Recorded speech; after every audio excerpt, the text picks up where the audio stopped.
program, can be used to design an obvious cue for nearly any habit. The habit stacking formula is, after, current habit, I will, new habit. For example, meditation. After I pour my cup of coffee each morning, I will meditate for 1 minute. Exercise. After I take off my work shoes, I will immediately change into my workout clothes. Gratitude. After I sit down to dinner, I will say one thing I'm grateful for that happened today. Marriage.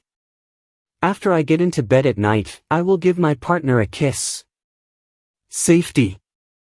After I put on my running shoes, I will text a friend or family member where I am running and how long it will take. The key is to tie your desired behavior into something you already do each day. Once you have mastered this basic structure, you can begin to create larger stacks by chaining small habits together. This allows you to take advantage of the natural momentum that comes from one behavior leading into the next, a positive version of the Diderot effect. Habit stacking. Figure 7, habit stacking increases the likelihood that you'll stick with a habit by stacking your new behavior on top of an old one. This process can be repeated to chain numerous habits together, each one acting as the cue for the next. Your morning routine habit stack might look like this. 1. After I pour my morning cup of coffee, I will meditate for 60 seconds. 2. After I meditate for 60 seconds, I will write my to-do list for the day. 3. After I write my to-do list for the day, I will immediately begin my first task. Or, consider this habit stack in the evening. 1. After I finish eating dinner, I will put my plate directly into the dishwasher. 2. After I put my dishes away, I will immediately wipe down the counter. 3. After I wipe down the counter, I will set out my coffee mug for tomorrow morning. You can also insert new behaviors into the middle of your current routines. For example, you may already have a morning routine that looks like this: wake up, make my bed, take a shower. Let's say you want to develop the habit of reading more each night. You can expand your habit stack and try something like, wake up, make my bed, place a book on my pillow, take a shower. Now, when you climb into bed each night, a book will be sitting there waiting for you to enjoy. Overall, habit stacking allows you to create a set of simple rules that guide your future behavior. It's like you always have a game plan for which action should come next. Once you get comfortable with this approach, you can develop general habit stacks to guide you whenever the situation is appropriate. Exercise. When I see a set of stairs, I will take them instead of using the elevator. Social skills. When I walk into a party, I will introduce myself to someone I don't know yet. Finances. When I want to buy something over $100, I will wait 24 hours before purchasing. Healthy eating. When I serve myself a meal, I will always put veggies on my plate first. Minimalism. When I buy a new item, I will give something away. One in, one out. Mood. When the phone rings, I will take one deep breath and smile before answering. Forgetfulness. When I leave a public place, I will check the table and chairs to make sure I don't leave anything behind. No matter how you use this strategy, the secret to creating a successful habit stack is selecting the right cue to kick things off. Unlike an implementation intention, which specifically states the time and location for a given behavior, habit stacking implicitly has the time and location built into it. When and where you choose to insert a habit into your daily routine can make a big difference. If you're trying to add meditation into your morning routine but mornings are chaotic and your kids keep running into the room, then that may be the wrong place and time. Consider when you are most likely to be successful. Don't ask yourself to do a habit when you're likely to be occupied with something else. Your cue should also have the same frequency as your desired habit. If you want to do a habit every day, but you stack it on top of a habit that only happens on Mondays, that's not a good choice. One way to find the right trigger for your habit stack is by brainstorming a list of your current habits. You can use your habit scorecard from the last chapter as a starting point. Alternatively, you can create a list with 2 columns. In the first column, write down the habits you do each day without fail.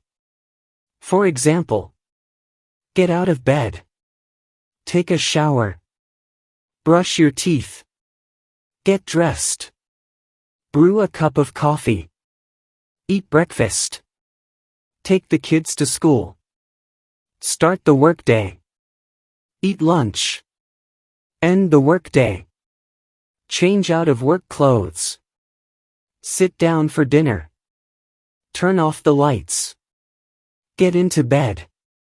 Your list can be much longer, but you get the idea. In the second column, write down all of the things that happen to you each day without fail. For example, the sun rises. You get a text message. The song you are listening to ends. The sun sets. Armed with these 2 lists, you can begin searching for the best place to layer your new habit into your lifestyle. Habit stacking works best when the cue is highly specific and immediately actionable. Many people select cues that are too vague. I made this mistake myself. When I wanted to start a push-up habit, my habit stack was, when I take a break for lunch, I will do 10 push-ups. At first glance, this sounded reasonable. But soon, I realized the trigger was unclear. Would I do my push-ups before I ate lunch? After I ate lunch? Where would I do them? After a few inconsistent days, I changed my habit stack to, when I close my laptop for lunch, I will do 10 push-ups next to my desk. Ambiguity gone. Habits like read more or eat better are worthy causes, but these goals do not provide instruction on how and when to act. Be specific and clear. After I close the door. After I brush my teeth. After I sit down at the table. The specificity is important. The more tightly bound your new habit is to a specific cue, the better the odds are that you will notice when the time comes to act. The first law of behavior change is to make it obvious. Strategies like implementation intentions and habit stacking are among the most practical ways to create obvious cues for your habits and design a clear plan for when and where to take action. Chapter Summary. The first law of behavior change is make it obvious. The 2 most common cues are time and location. Creating an implementation intention is a strategy you can use to pair a new habit with a specific time and location. The implementation intention formula is, I will, behavior, at, time, in, location. Habit stacking is a strategy you can use to pair a new habit with a current habit. The habit stacking formula is, after, current habit, I will, new habit. Motivation is overrated, environment often matters more. And Thorndike, a primary care physician at Massachusetts General Hospital in Boston, had a crazy idea.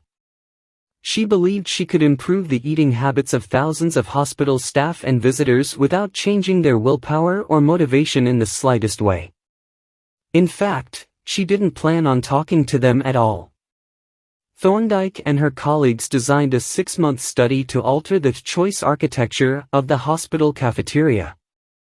They started by changing how drinks were arranged in the room.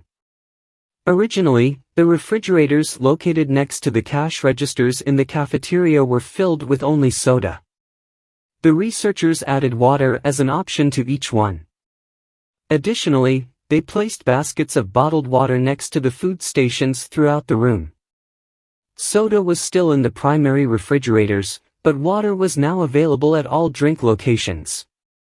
Over the next 3 months, the number of soda sales at the hospital dropped by 11.4%. Meanwhile, sales of bottled water increased by 25.8%. They made similar adjustments, and saw similar results, with the food in the cafeteria. Nobody had said a word to anyone eating there. Before. After. Figure 8. Here is a representation of what the cafeteria looked like before the environment design changes were made, left, and after, right. The shaded boxes indicate areas where bottled water was available in each instance. Because the amount of water in the environment was increased, behavior shifted naturally and without additional motivation. People often choose products not because of what they are, but because of where they are. If I walk into the kitchen and see a plate of cookies on the counter, I'll pick up half a dozen and start eating, even if I hadn't been thinking about them beforehand and didn't necessarily feel hungry. If the communal table at the office is always filled with donuts and bagels, it's going to be hard not to grab one every now and then. Your habits change depending on the room you are in and the cues in front of you. Environment is the invisible hand that shapes human behavior. Despite our unique personalities, certain behaviors tend to arise again and again under certain environmental conditions. In church, people tend to talk in whispers. On a dark street, people act wary and guarded. In this way, the most common form of change is not internal, but external. We are changed by the world around us. Every habit is context dependent. In 1936, psychologist Kurt Lewin wrote a simple equation that makes a powerful statement: behavior is a function of the person in their environment, or B equals F, P, E. It didn't take long for Lewin's equation to be tested in business. In 1952, the economist Hawkins Stern described a phenomenon he called suggestion impulse buying, which is triggered when a shopper sees a product for the first time and visualizes a need for it. In other words, customers will occasionally buy products not because they want them but because of how they are presented to them. For example, items at eye level tend to be purchased more than those down near the floor. For this reason, you'll find expensive brand names featured in easy-to-reach locations on store shelves because they drive the most profit, while cheaper alternatives are tucked away in harder-to-reach spots. The same goes for end caps, which are the units at the end of aisles. End caps are money-making machines for retailers because they are obvious locations that encounter a lot of foot traffic. For example, 45% of Coca-Cola sales come specifically from end-of-the-aisle racks. The more obviously available a product or service is, the more likely you are to try it. People drink Bud Light because it is in every bar and visit Starbucks because it is on every corner. We like to think that we are in control. If we choose water over soda, we assume it is because we wanted to do so. The truth, however, is that many of the actions we take each day are shaped not by purposeful drive and choice but by the most obvious option. Every living being has its own methods for sensing and understanding the world. Eagles have remarkable long-distance vision. Snakes can smell by tasting the air with their highly sensitive tongues.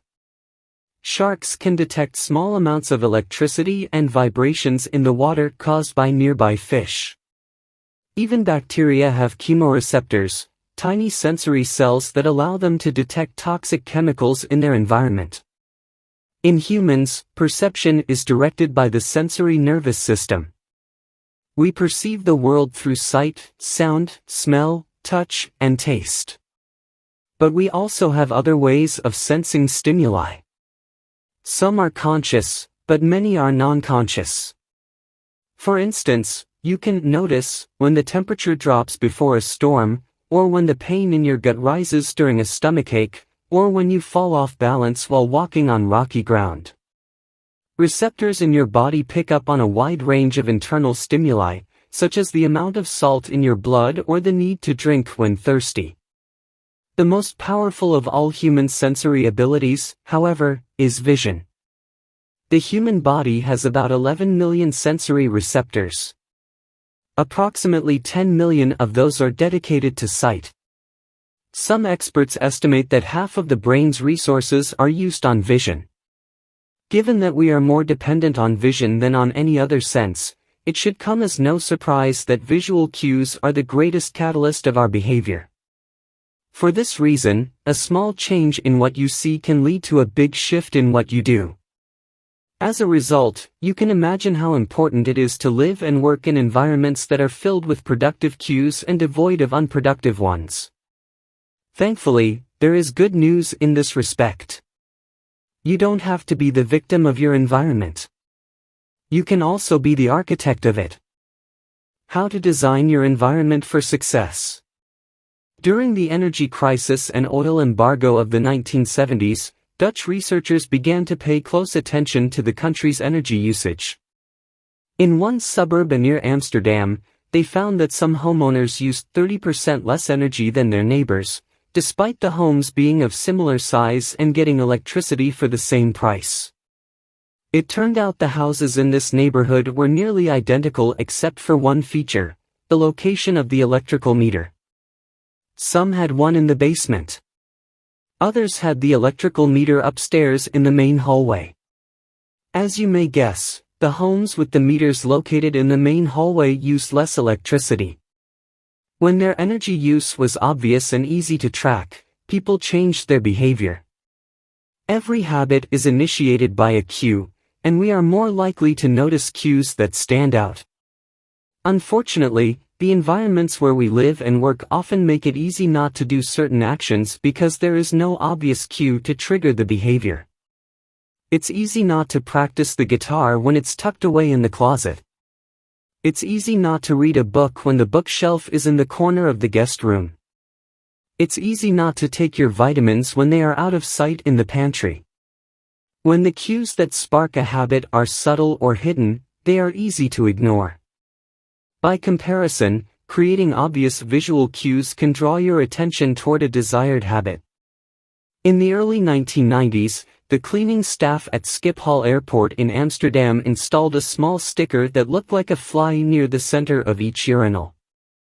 Apparently, when men stepped up to the urinals, they aimed for what they thought was a bug. The stickers improved their aim and significantly reduced spillage around the urinals. Further analysis determined that the stickers cut bathroom cleaning costs by 8% per year. I've experienced the power of obvious cues in my own life. I used to buy apples from the store, put them in the crisper in the bottom of the refrigerator, and forget all about them. By the time I remembered, the apples would have gone bad. I never saw them, so I never ate them. Eventually, I took my own advice and redesigned my environment. I bought a large display bowl and placed it in the middle of the kitchen counter.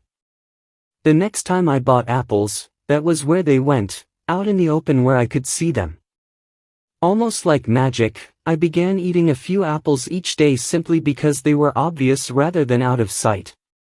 Here are a few ways you can redesign your environment and make the cues for your preferred habits more obvious. If you want to remember to take your medication each night, put your pill bottle directly next to the faucet on the bathroom counter. If you want to practice guitar more frequently, place your guitar stand in the middle of the living room. If you want to remember to send more thank you notes, keep a stack of stationery on your desk. If you want to drink more water, fill up a few water bottles each morning and place them in common locations around the house. If you want to make a habit a big part of your life, make the cue a big part of your environment. The most persistent behaviors usually have multiple cues.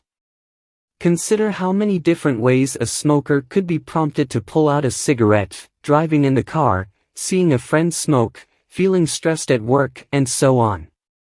The same strategy can be employed for good habits. By sprinkling triggers throughout your surroundings, you increase the odds that you'll think about your habit throughout the day. Make sure the best choice is the most obvious one. Making a better decision is easy and natural when the cues for good habits are right in front of you. Environment design is powerful not only because it influences how we engage with the world but also because we rarely do it. Most people live in a world others have created for them. But you can alter the spaces where you live and work to increase your exposure to positive cues and reduce your exposure to negative ones. Environment design allows you to take back control and become the architect of your life. Be the designer of your world and not merely the consumer of it. The context is the cue. The cues that trigger a habit can start out very specific, but over time your habits become associated not with a single trigger but with the entire context surrounding the behavior. For example, many people drink more in social situations than they would ever drink alone. The trigger is rarely a single cue, but rather the whole situation: watching your friends order drinks, hearing the music at the bar, seeing the beers on tap. We mentally assign our habits to the locations in which they occur: the home, the office, the gym. Each location develops a connection to certain habits and routines. You establish a particular relationship with the objects on your desk, the items on your kitchen counter, the things in your bedroom. Our behavior is not defined by the objects in the environment but by our relationship to them. In fact, this is a useful way to think about the influence of the environment on your behavior. Stop thinking about your environment as filled with objects. Start thinking about it as filled with relationships. Think in terms of how you interact with the spaces around you. For one person, her couch is the place where she reads for an hour each night. For someone else, the couch is where he watches television and eats a bowl of ice cream after work. Different people can have different memories, and thus different habits, associated with the same place. The good news: you can train yourself to link a particular habit with a particular context. In one study, scientists instructed insomniacs to get into bed only when they were tired. If they couldn't fall asleep, they were told to sit in a different room until they became sleepy. Over time, subjects began to associate the context of their bed with the action of sleeping, and it became easier to quickly fall asleep when they climbed in bed. Their brains learned that sleeping, not browsing on their phones, not watching television, not staring at the clock, was the only action that happened in that room. The power of context also reveals an important strategy: habits can be easier to change in a new environment. It helps to escape the subtle triggers and cues that nudge you toward your current habits. Go to a new place, a different coffee shop, a bench in the park, a corner of your room you seldom use, and create a new routine there. It is easier to associate a new habit with a new context than to build a new habit in the face of competing cues. It can be difficult to go to bed early if you watch television in your bedroom each night. It can be hard to study in the living room without getting distracted if that's where you always play video games. But when you step outside your normal environment, you leave your behavioral biases behind. You aren't battling old environmental cues, which allows new habits to form without interruption. Want to think more creatively? Move to a bigger room, a rooftop patio, or a building with expansive architecture. Take a break from the space where you do your daily work, which is also linked to your current thought patterns. Trying to eat healthier? It is likely that you shop on autopilot at your regular supermarket. Try a new grocery store. You may find it easier to avoid unhealthy food when your brain doesn't automatically know where it is located in the store. When you can't manage to get to an entirely new environment, redefine or rearrange your current one. Create a separate space for work, study, exercise, entertainment, and cooking. The mantra I find useful is, one space, one use. When I started my career as an entrepreneur, I would often work from my couch or at the kitchen table. In the evenings, I found it very difficult to stop working. There was no clear division between the end of work time and the beginning of personal time. Was the kitchen table my office or the space where I ate meals? Was the couch where I relaxed or where I sent emails? Everything happened in the same place. A few years later, I could finally afford to move to a home with a separate room for my office. Suddenly, work was something that happened in here and personal life was something that happened out there. It was easier for me to turn off the professional side of my brain when there was a clear dividing line between work life and home life. Each room had one primary use. The kitchen was for cooking. The office was for working. Whenever possible, avoid mixing the context of one habit with another. When you start mixing contexts, you'll start mixing habits, and the easier ones will usually win out. This is one reason why the versatility of modern technology is both a strength and a weakness. You can use your phone for all sorts of tasks, which makes it a powerful device. But when you can use your phone to do nearly anything, it becomes hard to associate it with one task. You want to be productive, but you're also conditioned to browse social media, check email, and play video games whenever you open your phone. It's a mishmash of cues. You may be thinking, you don't understand. I live in New York City. My apartment is the size of a smartphone. I need each room to play multiple roles. Fair enough. If your space is limited, divide your room into activity zones: a chair for reading, a desk for writing, a table for eating. You can do the same with your digital spaces. I know a writer who uses his computer only for writing, his tablet only for reading, and his phone only for social media and texting. Every habit should have a home. If you can manage to stick with this strategy, each context will become associated with a particular habit and mode of thought. Habits thrive under predictable circumstances like these. Focus comes automatically when you are sitting at your work desk. Relaxation is easier when you are in a space designed for that purpose. Sleep comes quickly when it is the only thing that happens in your bedroom. If you want behaviors that are stable and predictable, you need an environment that is stable and predictable. A stable environment where everything has a place and a purpose is an environment where habits can easily form. Chapter Summary. Small changes in context can lead to large changes in behavior over time. Every habit is initiated by a cue.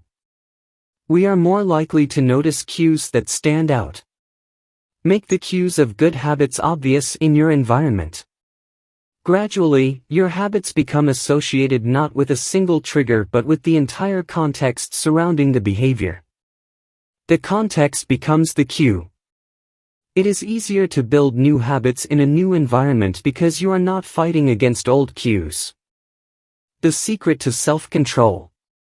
In 1971, as the Vietnam War was heading into its 16th year, Congressman Robert Steele from Connecticut and Morgan Murphy from Illinois made a discovery that stunned the American public. While visiting the troops, they had learned that over 15% of U.S. soldiers stationed there were heroin addicts. Follow-up research revealed that 35% of service members in Vietnam had tried heroin and as many as 20% were addicted. The problem was even worse than they had initially thought.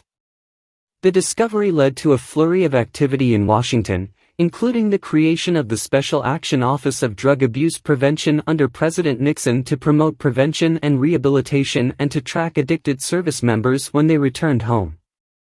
Lee Robbins was one of the researchers in charge.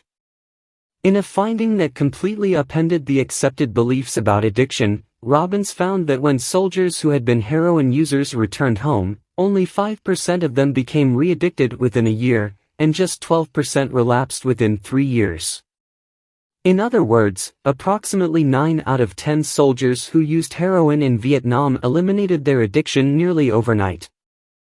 This finding contradicted the prevailing view at the time, which considered heroin addiction to be a permanent and irreversible condition.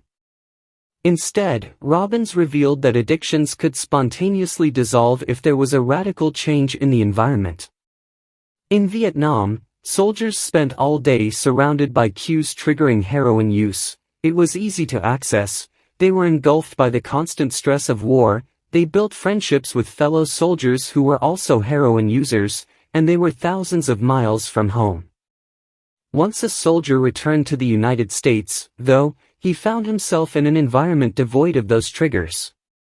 When the context changed, so did the habit. Compare this situation to that of a typical drug user.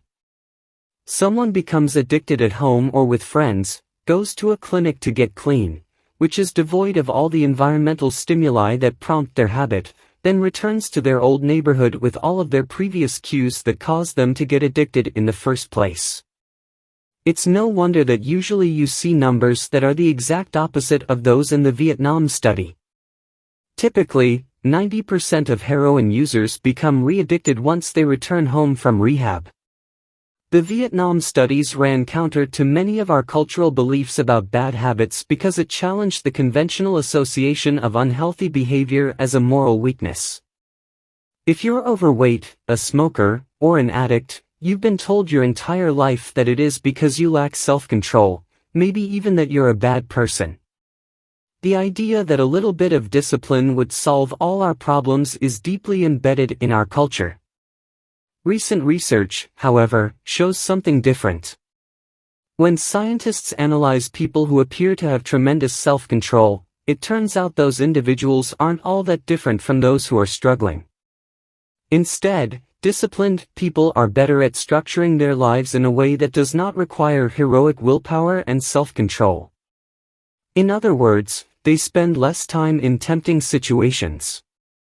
The people with the best self-control are typically the ones who need to use it the least. It's easier to practice self-restraint when you don't have to use it very often. So, yes, perseverance, grit, and willpower are essential to success. But the way to improve these qualities is not by wishing you were a more disciplined person, but by creating a more disciplined environment. This counterintuitive idea makes even more sense once you understand what happens when a habit is formed in the brain. A habit that has been encoded in the mind is ready to be used whenever the relevant situation arises. When Patty Olwell, a therapist from Austin, Texas, started smoking, she would often light up while riding horses with a friend. Eventually, she quit smoking and avoided it for years. She had also stopped riding. Decades later, she hopped on a horse again and found herself craving a cigarette for the first time in forever. The cues were still internalized, she just hadn't been exposed to them in a long time. Once a habit has been encoded, the urge to act follows whenever the environmental cues reappear. This is one reason behavior change techniques can backfire. Shaming obese people with weight loss presentations can make them feel stressed, and as a result many people return to their favorite coping strategy, overeating. Showing pictures of blackened lungs to smokers leads to higher levels of anxiety, which drives many people to reach for a cigarette. If you're not careful about cues, you can cause the very behavior you want to stop. Bad habits are autocatalytic, the process feeds itself. They foster the feelings they try to numb. You feel bad, so you eat junk food. Because you eat junk food, you feel bad. Watching television makes you feel sluggish, so you watch more television because you don't have the energy to do anything else. Worrying about your health makes you feel anxious, which causes you to smoke to ease your anxiety, which makes your health even worse and soon you're feeling more anxious. It's a downward spiral, a runaway train of bad habits. Researchers refer to this phenomenon as cue-induced wanting. An external trigger causes a compulsive craving to repeat a bad habit. Once you notice something, you begin to want it. This process is happening all the time, often without us realizing it. Scientists have found that showing addicts a picture of cocaine for just 33 milliseconds stimulates the reward pathway in the brain and sparks desire. This speed is too fast for the brain to consciously register. The addicts couldn't even tell you what they had seen, but they craved the drug all the same. Here's the punchline: you can break a habit, but you're unlikely to forget it. Once the mental grooves of habit have been carved into your brain, they are nearly impossible to remove entirely, even if they go unused for quite a while. And that means that simply resisting temptation is an ineffective strategy. It is hard to maintain a Zen attitude in a life filled with interruptions. It takes too much energy. In the short run, you can choose to overpower temptation. In the long run, we become a product of the environment that we live in. To put it bluntly, I have never seen someone consistently stick to positive habits in a negative environment. A more reliable approach is to cut bad habits off at the source. One of the most practical ways to eliminate a bad habit is to reduce exposure to the cue that causes it. If you can't seem to get any work done, leave your phone in another room for a few hours. If you're continually feeling like you're not enough, stop following social media accounts that trigger jealousy and envy. If you're wasting too much time watching television, move the TV out of the bedroom. If you're spending too much money on electronics, quit reading reviews of the latest tech gear.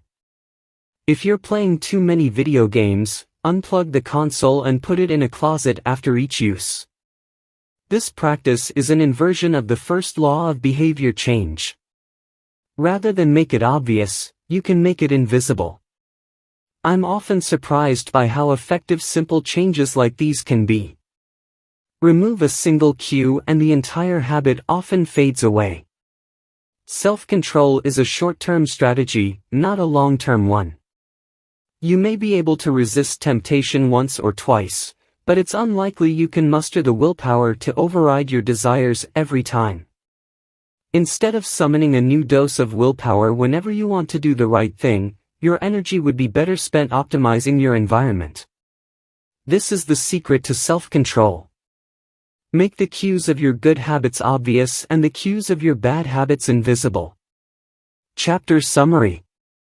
The inversion of the first law of behavior change is make it invisible.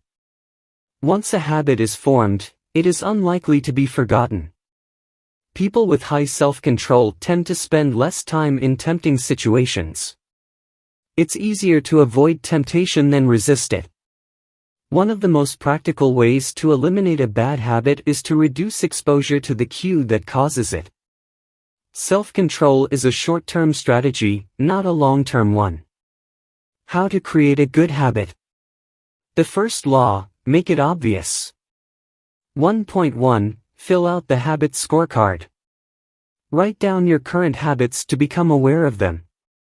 1.2. Use implementation intentions, I will, behavior, at, time, in, location.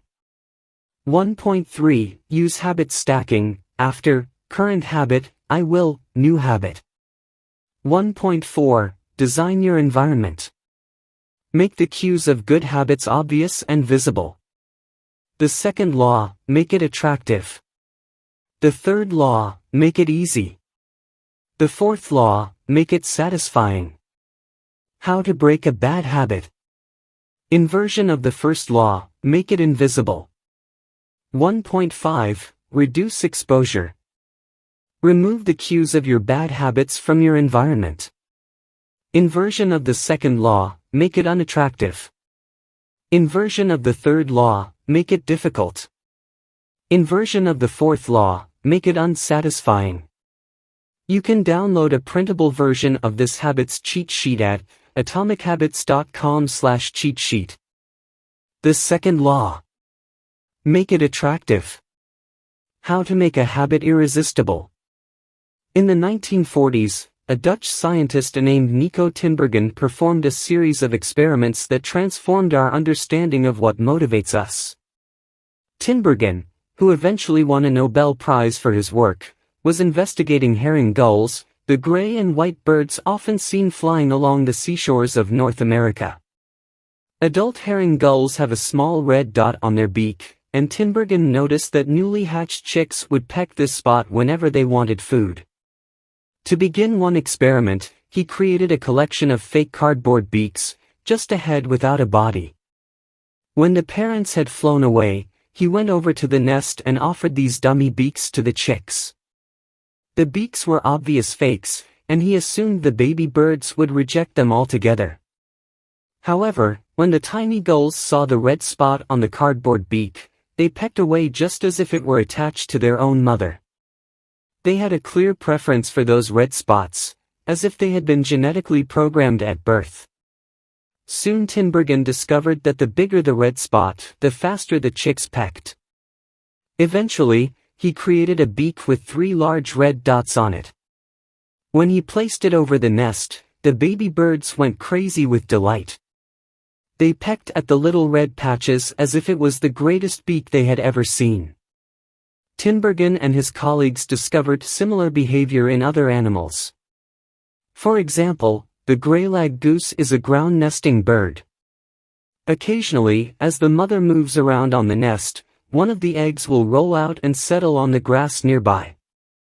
Whenever this happens, the goose will waddle over to the egg and use its beak and neck to pull it back into the nest.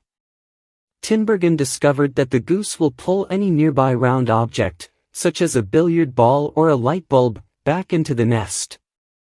The bigger the object, the greater their response. One goose even made a tremendous effort to roll a volleyball back and sit on top. Like the baby gulls automatically pecking at red dots, the greylag goose was following an instinctive rule: when I see a round object nearby, I must roll it back into the nest. The bigger the round object, the harder I should try to get it. It's like the brain of each animal is preloaded with certain rules for behavior, and when it comes across an exaggerated version of that rule, it lights up like a Christmas tree. Scientists refer to these exaggerated cues as supernormal stimuli. A supernormal stimulus is a heightened version of reality, like a beak with 3 red dots or an egg the size of a volleyball, and it elicits a stronger response than usual. Humans are also prone to fall for exaggerated versions of reality. Junk food, for example, drives our reward systems into a frenzy. After spending hundreds of thousands of years hunting and foraging for food in the wild, the human brain has evolved to place a high value on salt, sugar, and fat. Such foods are often calorie-dense, and they were quite rare when our ancient ancestors were roaming the savanna.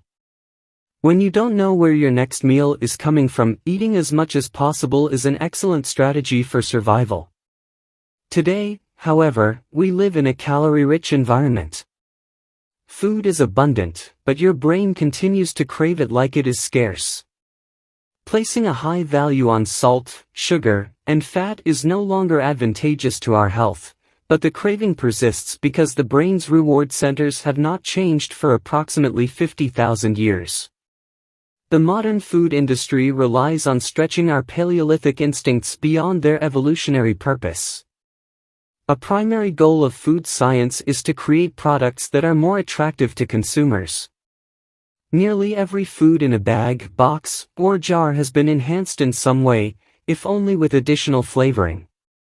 Companies spend millions of dollars to discover the most satisfying level of crunch in a potato chip or the perfect amount of fizz in a soda. Entire departments are dedicated to optimizing how a product feels in your mouth, a quality known as orosensation. French fries, for example, are a potent combination: golden brown and crunchy on the outside, light and smooth on the inside. Other processed foods enhance dynamic contrast, which refers to items with a combination of sensations, like crunchy and creamy. Imagine the gooiness of melted cheese on top of a crispy pizza crust, or the crunch of an Oreo cookie combined with its smooth center. With natural, unprocessed foods, you tend to experience the same sensations over and over. How's that 17th bite of kale taste? After a few minutes, your brain loses interest and you begin to feel full. But foods that are high in dynamic contrast keep the experience novel and interesting, encouraging you to eat more. Ultimately, such strategies enable food scientists to find the bliss point for each product, the precise combination of salt, sugar, and fat that excites your brain and keeps you coming back for more. The result, of course, is that you overeat because hyperpalatable foods are more attractive to the human brain. As Stefan Guyanet, a neuroscientist who specializes in eating behavior and obesity, says, "We've gotten too good at pushing our own buttons." The modern food industry, and the overeating habits it has spawned, is just one example of the second law of behavior change: make it attractive. The more attractive an opportunity is, the more likely it is to become habit-forming. Look around. Society is filled with highly engineered versions of reality that are more attractive than the world our ancestors evolved in. Stores feature mannequins with exaggerated hips and breasts to sell clothes. Social media delivers more likes and praise in a few minutes than we could ever get in the office or at home. Online porn splices together stimulating scenes at a rate that would be impossible to replicate in real life. Advertisements are created with a combination of ideal lighting, professional makeup, and photoshopped edits. Even the model doesn't look like the person in the final image. These are the supernormal stimuli of our modern world. They exaggerate features that are naturally attractive to us, and our instincts go wild as a result, driving us into excessive shopping habits, social media habits, porn habits, eating habits, and many others. If history serves as a guide, the opportunities of the future will be more attractive than those of today. The trend is for rewards to become more concentrated and stimuli to become more enticing. Junk food is a more concentrated form of calories than natural foods. Hard liquor is a more concentrated form of alcohol than beer. Video games are a more concentrated form of play than board games. Compared to nature, these pleasure-packed experiences are hard to resist. We have the brains of our ancestors but temptations they never had to face. If you want to increase the odds that a behavior will occur, then you need to make it attractive. Throughout our discussion of the second law, our goal is to learn how to make our habits irresistible. While it is not possible to transform every habit into a supernormal stimulus, we can make any habit more enticing. To do this, we must start by understanding what a craving is and how it works. We begin by examining a biological signature that all habits share, the dopamine spike. The dopamine-driven feedback loop. Scientists can track the precise moment a craving occurs by measuring a neurotransmitter called dopamine. The importance of dopamine became apparent in 1954 when the neuroscientists James Olds and Peter Milner ran an experiment that revealed the neurological processes behind craving and desire. By implanting electrodes in the brains of rats, the researchers blocked the release of dopamine. To the surprise of the scientists, the rats lost all will to live. They wouldn't eat. They wouldn't have sex. They didn't crave anything. Within a few days, the animals died of thirst. In follow-up studies, other scientists also inhibited the dopamine-releasing parts of the brain, but this time, they squirted little droplets of sugar into the mouths of the dopamine-depleted rats. Their little rat faces lit up with pleasurable grins from the tasty substance. Even though dopamine was blocked, they liked the sugar just as much as before, they just didn't want it anymore. The ability to experience pleasure remained, but without dopamine, desire died. And without desire, action stopped. When other researchers reversed this process and flooded the reward system of the brain with dopamine, animals performed habits at breakneck speed. In one study, mice received a powerful hit of dopamine each time they poked their nose in a box. Within minutes, the mice developed a craving so strong they began poking their nose into the box 800 times per hour. Humans are not so different. The average slot machine player will spin the wheel 600 times per hour. Habits are a dopamine-driven feedback loop. Every behavior that is highly habit-forming, taking drugs, eating junk food, playing video games, browsing social media, is associated with higher levels of dopamine. The same can be said for our most basic habitual behaviors like eating food, drinking water, having sex, and interacting socially. For years, scientists assumed dopamine was all about pleasure, but now we know it plays a central role in many neurological processes, including motivation, learning and memory, punishment and aversion, and voluntary movement. When it comes to habits, the key takeaway is this: dopamine is released not only when you experience pleasure, but also when you anticipate it. Gambling addicts have a dopamine spike right before they place a bet, not after they win. Cocaine addicts get a surge of dopamine when they see the powder, not after they take it.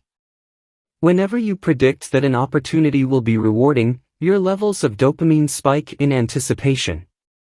And whenever dopamine rises, so does your motivation to act. It is the anticipation of a reward, not the fulfillment of it, that gets us to take action. Interestingly, the reward system that is activated in the brain when you receive a reward is the same system that is activated when you anticipate a reward. This is one reason the anticipation of an experience can often feel better than the attainment of it. As a child, thinking about Christmas morning can be better than opening the gifts. As an adult, daydreaming about an upcoming vacation can be more enjoyable than actually being on vacation. Scientists refer to this as the difference between wanting and liking. The dopamine spike. Figure 9. Before a habit is learned, A. Dopamine is released when the reward is experienced for the first time. The next time around, B. Dopamine rises before taking action, immediately after a cue is recognized. This spike leads to a feeling of desire and a craving to take action whenever the cue is spotted. Once a habit is learned, dopamine will not rise when a reward is experienced because you already expect the reward. However, if you see a cue and expect a reward, but do not get one, then dopamine will drop in disappointment. C. The sensitivity of the dopamine response can clearly be seen when a reward is provided late. D. First, the cue is identified and dopamine rises as a craving builds. Next, a response is taken but the reward does not come as quickly as expected and dopamine begins to drop. Finally, when the reward comes a little later than you had hoped, dopamine spikes again. It is as if the brain is saying, "See, I knew I was right. Don't forget to repeat this action next time." Your brain has far more neural circuitry allocated for wanting rewards than for liking them. The wanting centers in the brain are large: the brain stem, the nucleus accumbens, the ventral tegmental area, the dorsal striatum, the amygdala, and portions of the prefrontal cortex. By comparison, the liking centers of the brain are much smaller. They are often referred to as hedonic hotspots, and are distributed like tiny islands throughout the brain. For instance, researchers have found that 100% of the nucleus accumbens is activated during wanting. Meanwhile, only 10% of the structure is activated during liking. The fact that the brain allocates so much precious space to the regions responsible for craving and desire provides further evidence of the crucial role these processes play. Desire is the engine that drives behavior. Every action is taken because of the anticipation that precedes it. It is the craving that leads to the response. These insights reveal the importance of the second law of behavior change.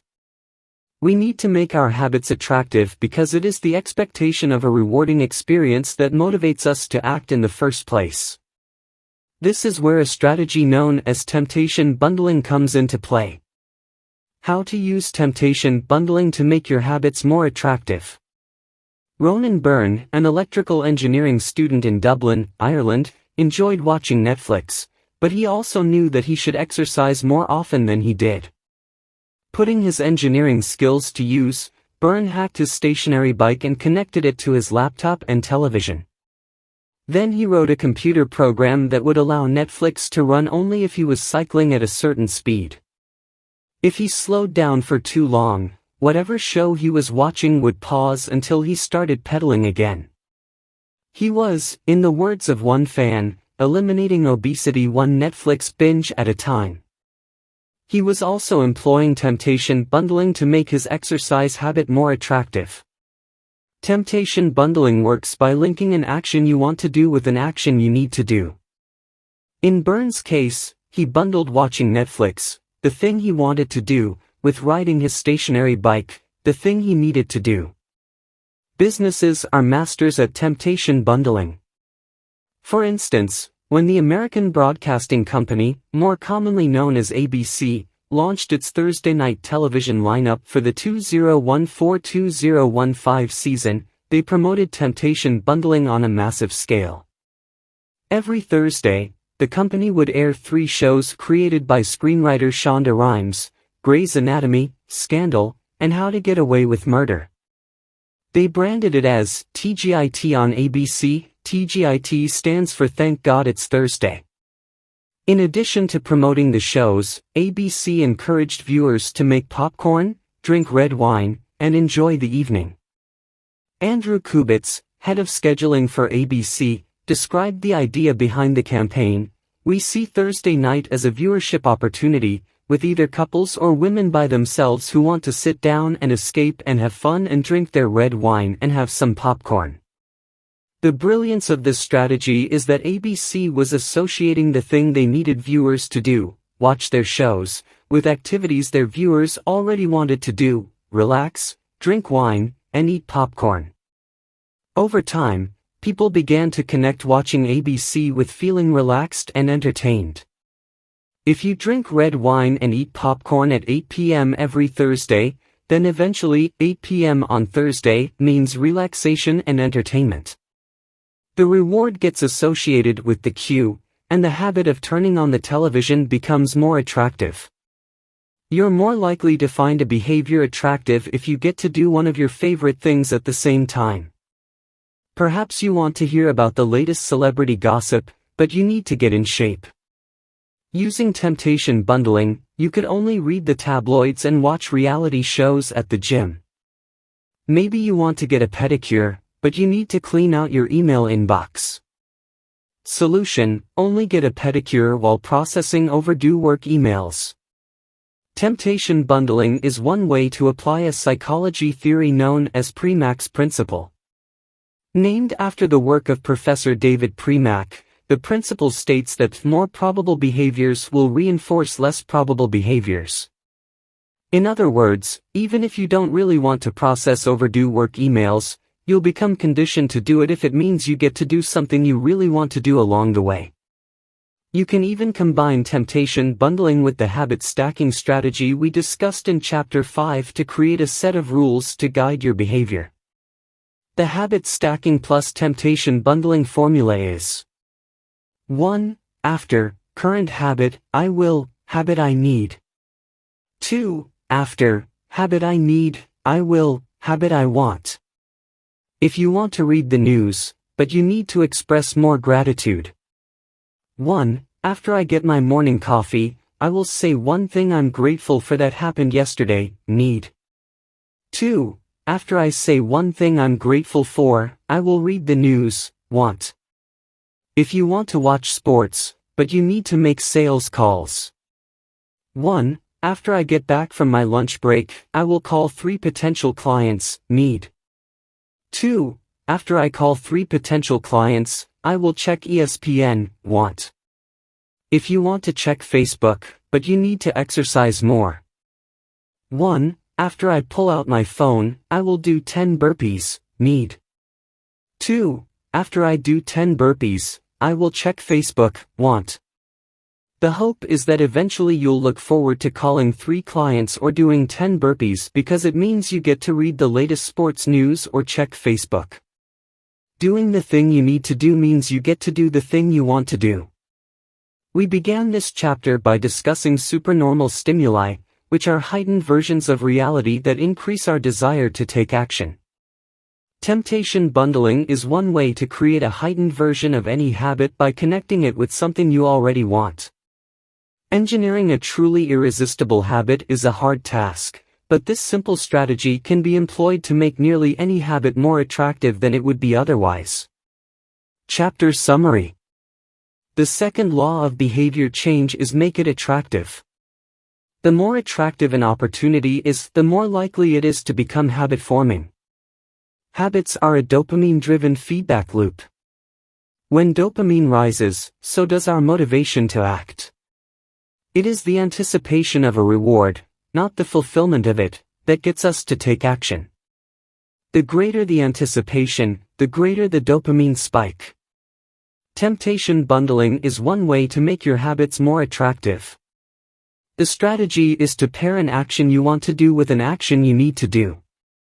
The role of family and friends in shaping your habits.